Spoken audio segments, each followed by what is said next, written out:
Magic players, ladies and gentlemen. I like how it looks like Chandra's holding Liliana's card box, whatever. Anyway, I guess that happens when you scroll around, huh? I never really noticed before. Sorry, Guardians of Light, the other white deck. Here we are, and first I'm going to take all this crap out. And I actually really... Gobs! What's going on? Gobstacular, ladies and gentlemen. I actually really like this deck, and I feel like it's superior than what people give it credit for, or maybe people are starting to give it more credit. I'm not sure, but I really like it, and I have a nice build that I really like a lot. Despite it might use a couple of cards some people don't prefer, I really dig it. So this deck had a different type of version in previous Duels of the Planeswalkers, where it just tried to spam as many pumping up aura cards on creatures as it humanly possibly could. The problem was, well, some of those creatures were hexproof or unblockable by default, which made it stupid. But the problem was that the deck didn't really have many creatures that were worth running. So you always felt very limited in your creature, and that forced you to pretty much use only hexproof stuff so that you wouldn't just die to one removal spell. This version doesn't have that problem, and my build, as we'll see, I like to get out as many creatures as I can and draw as many cards as I can so that I keep going.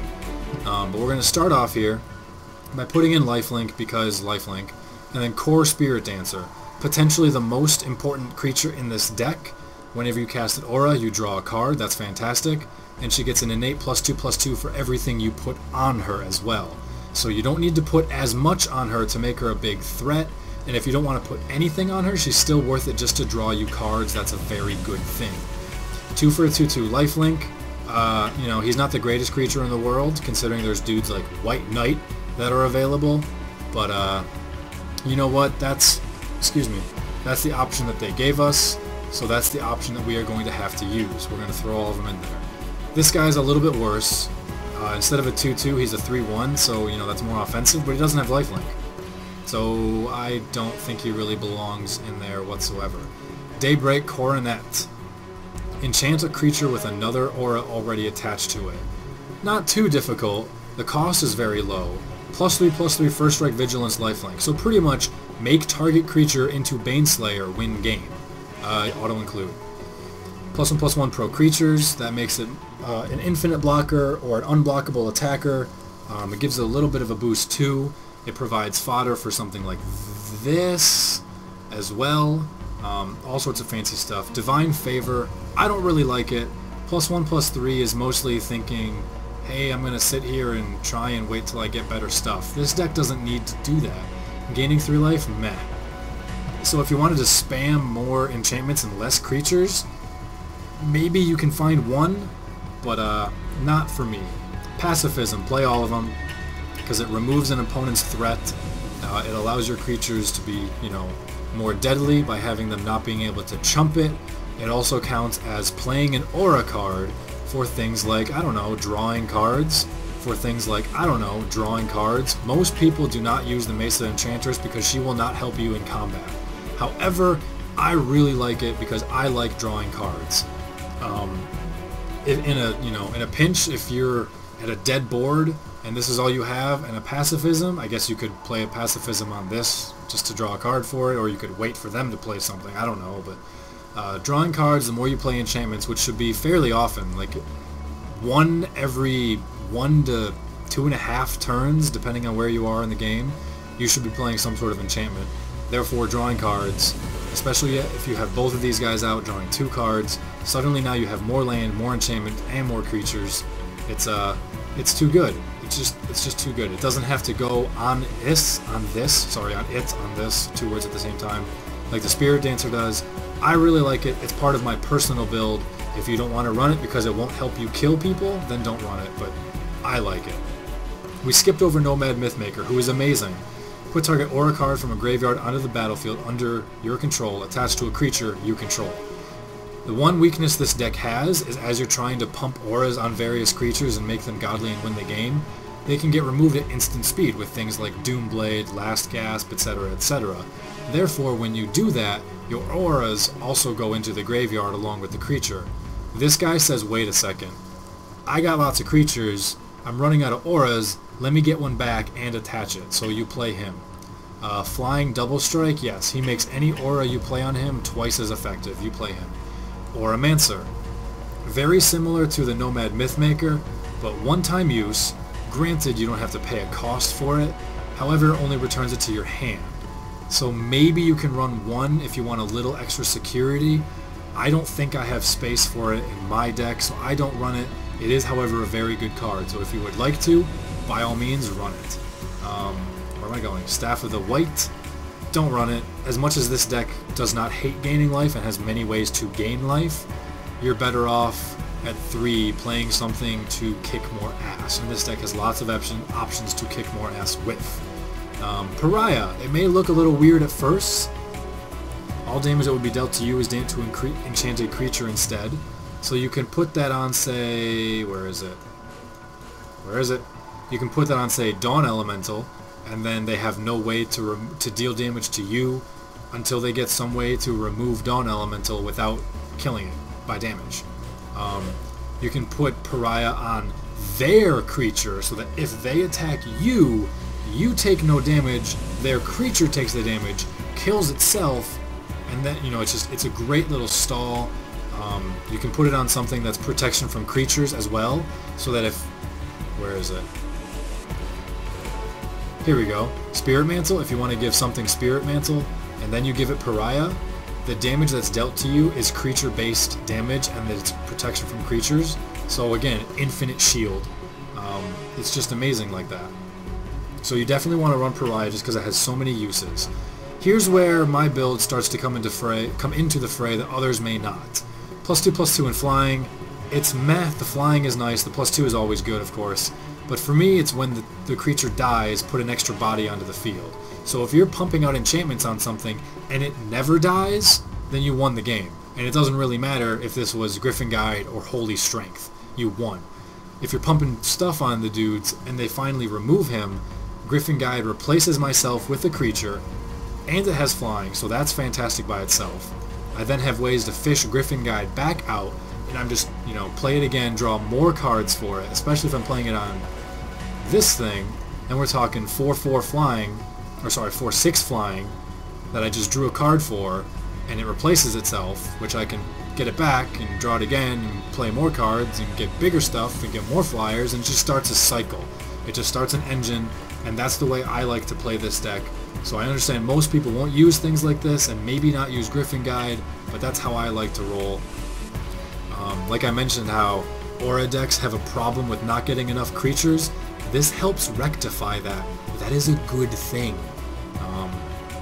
Proceeding on, Aura of Silence.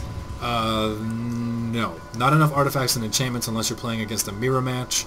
Maybe you can ignore, or you can get rid of a pacifier or an O-ring on your own stuff, but it's not worth the card. They're just not common enough. Sarah's Boon. I actually used this card for a long time because of the -2/-1. I wanted to try and kill other stuff. Unfortunately, I wish it was -1/-2. That's kind of how black... black always gets the minus power. Black always is heavier on the power end. White is heavier on the toughness end. And unfortunately, they kind of, you know... They give you the positive toughness and they give them the negative power. How defensive of you, White. Thanks. If it was -2/-2 or -1/-2, I would say it'd be an auto-include. Instead, it's probably just going to miss my cut. These are probably my 61st and 62nd cards. I really do like it, so if you want to use it as the removal, or, you know, potential pump just to have the option, it's not terrible, but you probably have better options. Unquestioned Authority. Enters the battlefield, draw a card. That's a good thing. Enchanted creature has pro creatures. So it's a Spirit Mantle that I'm changing the +1/+1 for drawing a card and an extra cost. So it's a little bit worse, but I draw a card. And I draw a card. And I draw a card and get +2/+2. So I draw 2 cards. And I'm pro creatures still. I like it just because of that. It goes with my theme. It might not be amazing. Many people might not run it because it's worse than Spirit Mantle, but it goes with my theme of drawing cards and, you know, playing stuff down. Guardian's Mage Mark. Creatures you control that are enchanted get +1/+1. So by itself, you flash in +1/+1 on a dude, I don't think it's very good. Probably shouldn't run it. Idyllic Tutor. At first I didn't play this card. I was like, man, I don't really care. I got enough stuff. I'll be good to go. And somebody played one against me, and he, got something I wasn't really expecting, and I realized, wait a second, that's really good. I should run at least one. So I'm going to run at least one for the moment, and we'll take another gander at it later. Dawn Elemental, I'm not going to talk about it, auto-include. Johnny's Chosen. When enchantment enters the battlefield under your control, put a 2/2 cat onto the battlefield. Blah blah blah, if it's an aura you may attach it. That part is irrelevant. The fact is that it gives you extra warm bodies, which again, this deck has issues getting creatures. Any aura deck has issues having multiple creatures. So now we're talking with Griffin Guard, and now with this guy, it's giving me more chances just to get more warm bodies out there, and that's what I like. By himself, is he fantastic? Not really. Are a couple of 2/2s really going to help you win the game? Maybe not. Will the warm bodies come into play? I don't know, but that's part of my theme. That's really what I like. I want free cards, and I want free creatures just all over the place, and that's what he does. So there we go. Seraph of the Sword. It's similar to Dawn Elemental, except it's only combat damage. Dawn Elemental is safe from Searing Spear and Disintegrate. Seraph of the Sword is not safe. Despite that, it's the same cost for a 3/3 flying with close to the same ability. People don't run it because they say Dawn Elemental is better. Just run 2 of them! Run 2 of them! Whatever. Our promo codes, when we eventually get them, will give us another Seraph of the Sword, and then you can have 3! 3, my lord! That's what we'll have. And just run both, because it's good. It is good. It's not quite as good as Dawn Elemental, but that doesn't mean don't run it. Like, really? It doesn't mean don't play it just because something else is better. Whatever. Healer's Pride, and no. Seasoned Marshal. Do you guys play Sealed? You realize that Master of Diversion is this for 3? And it's a common? Don't play it. Angelic Destiny. Enchant Creature. Enchanted creature becomes Baneslayer. When enchanted creature dies, you get to do this again. That's it.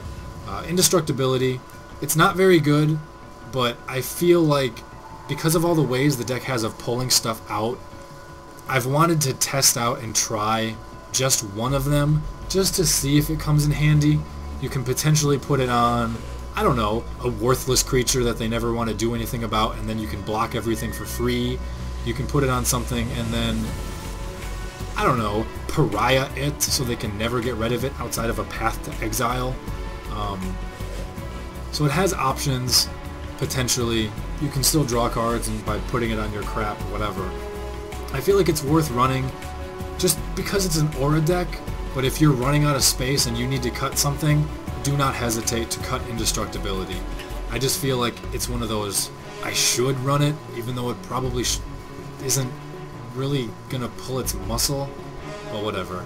Divine Transformation, nah, it's too vanilla for me. I like stuff that does stuff outside of being fat. So yeah. Armored Dissension. This is one of the most OP things ever. It's going to be minimum +4/+4 in flying, and it gets better every turn. I already spent too much time talking about it. Retether.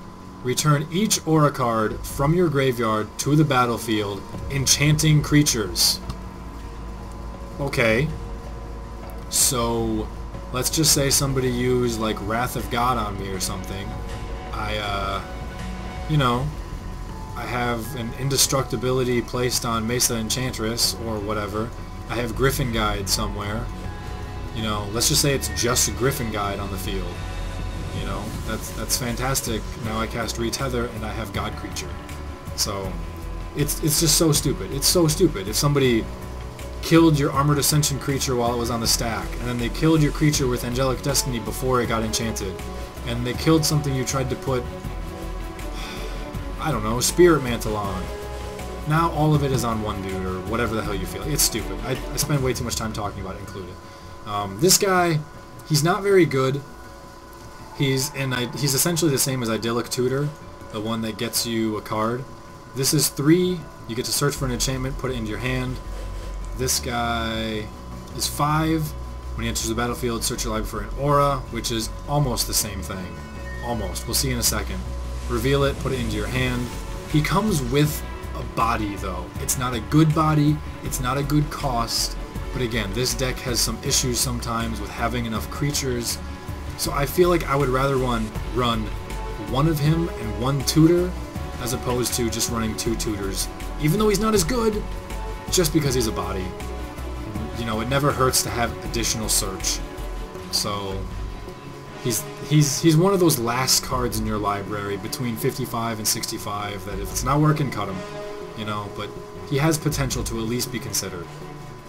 Vigilance Lifelink, maybe if you were 4, but you're not, so I don't really want to include you. Sigil of the Empty Throne. This is an enchantment, but it's not an aura, so he can't fetch this. Idyllic Tutor can fetch this. When you cast any enchantment spell, which means any enchantment, any aura. An aura is just an enchantment that goes on something. An enchantment that's not an aura is just a worldly effect that sits there passively and does its thing. So whenever you cast an enchantment such as another Sigil, or a Pacifism, or Armor Dissension, or whatever the hell you feel like, or casting Lifelink, you get an Angel. That seems cool. That gets out of hand. It gives you free dudes, and you're drawing cards and getting free dudes, and that's all very well and good. 3 Dreams. Search your library for 3 aura cards, put them into your hand. So you ran out of steam? You ran out of auras? Nope, not anymore. Evangelize. 5 mana, buy it back for 4. Buyback means if you pay this cost while you pay this cost, then you get it back into your hand instead of the graveyard. 9 mana is never going to happen. So what you're doing is you're paying 5 mana to gain control of a creature of opponent's choice that they control. So you spend 5 mana to get your opponent's worst creature. Nope. Admonition Angel. When I go to paper tournaments and I have my nice little playmat, this is my playmat. I have Admonition Angel playmat. I love this card. It was never really used too much in paper, and I think that was a little bit of a mistake. She can single-handedly turn the table and win games, especially in Standard when there's all sorts of like fetch lands and landfall things and whatever. She has Landfall, Oblivion Ring. That's her ability. Yes, it can come back. Yes, she can be removed, but she's just so powerful that even if she gets removed, it has the potential to very much simplify and change the board for long enough that it makes a difference. And she's just awesome, and there's no way in hell I would never run her. Purity, it's similar to Admonition. It's 6/6 flying for 6, but it's not quite as good. So no. Aura Touch Mage, when he enters the battlefield, you get an aura attached immediately to it. Well, I don't want to necessarily put an aura on this thing. I'd rather pump up some of my other stuff, not running it. Celestial, oh my god, my throat is killing me.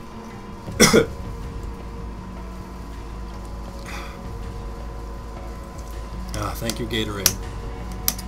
These videos are not sponsored by Gatorade, just saying. Anyway, Celestial Mantle, +3/+3, and double your freaking life total. That's cool. Especially if you put it on, I don't know, a double striker. Oh, I'm at 20 life. Okay, now I'm at 40 from first strike. Now I'm at 80 from double strike. Yes, that happens. It's crazy. So especially if you put like Spirit Mantle on him, pro creatures, double life total, it's too good to not try to use. The 6 cost is crazy, but the card, how often can you say an enchantment, especially an enchant creature, wins the game by itself? Celestial Mantle has that possibility. True Conviction, another non-aura enchantment. Creatures you control have double strike and lifelink. Okay, so now any creature I have suddenly becomes a god. I get the first strike damage, I get the regular strike damage, which makes any other enchantment I currently have on them twice as beneficial, and then should it not be enough, I gain life for it to give me more time. It's unbelievably powerful. You can search for it with Idyllic Tutor, which is what that one dude did to me, and I was just like, oh, yeah. Thanks for playing. I'm a scoop now. Is that cool? I'll see you later. Peace. That's kind of how that happened. And then Final Judgment, the last card. If you're in deep shit and you need to do something, just exile everything. Doesn't go to the graveyard. It doesn't go back into the library, which is good against a couple different decks. It is gone. all your enchantments go into the graveyard so you can fish them out later. But if you're in trouble and you need to hit the reset button, Final Judgment is your card. Problem is, now I'm at 62 and I need to figure out what to cut. Goodbye Totem. Sorry. Goodbye Totem Guide. And we see we're a little bit low on creatures. 15 creatures, 23 other 23 land, which is why I have things like this guy, and I include both creatures that don't really die, and you know, whatever, Pariah, Griffin Guide, etc. Keep getting that stuff back, pro creatures, to try and make them last a little bit longer. You could potentially drop a couple of these high cost things for some more creatures if you want. I don't know what else you would put in. Oromancer can help, but I just see that's why I don't find space for Divine Favor. I just don't. I still need to cut one card somewhere. This is a little higher cost than I like, so it probably is going to be... It's probably going to be Final Judgment, though. I don't know. Maybe.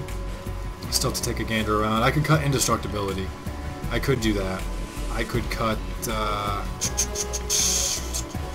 I guess I could cut Mesa Enchantress. I just feel like this is the purpose of my deck, you know. And I need these early creatures. You could cut Lifelink. I don't know. You could cut a basic land. But I'm just going to play at 61 because I haven't had a chance to cast these often enough to see if they're beneficial. I've only played a Celestial Mantle like once or twice, and I've only played Final Judgment once. I've never even seen True Conviction in my hand. So I'm personally going to leave this at 61 because I'm always in a state of playtesting things. But this is where I'm going to save stuff. And hopefully now you guys have a better idea of how to deal with this deck and how to play with it. I think it's surprisingly effective. I really do.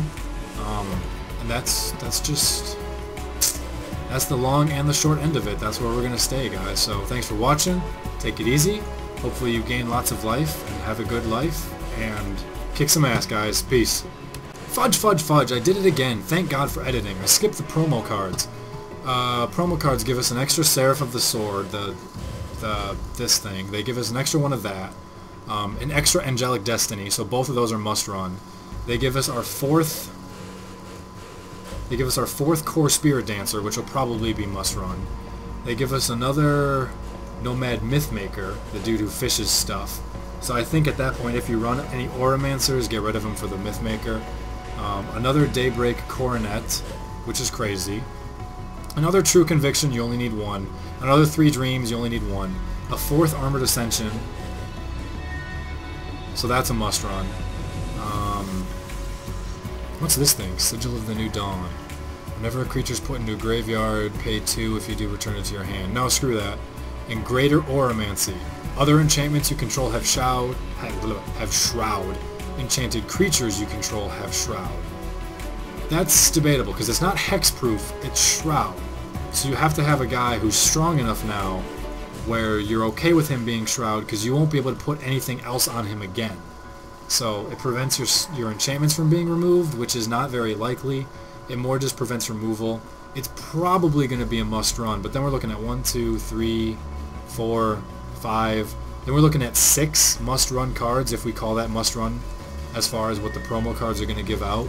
So when the promos do come, I think Lifelink might... I'm not sure about Lifelink. It might have to go. The 2 Mesa Enchantress, I'll probably get rid of them at that point. I'll potentially get rid of that at that point. I'll definitely get rid of Indestructibility at that point. And I'll probably just get rid of Final Judgment as well. Maybe even the Angel, as much as I love it. I mean, I feel like this is just me being biased. I'm not sure. So we'll have to see how those things work out. But there's going to be a lot of additional help for this deck to make it even better. And it's already very fearsome. So I already did my conclusion, so no more conclusion for you!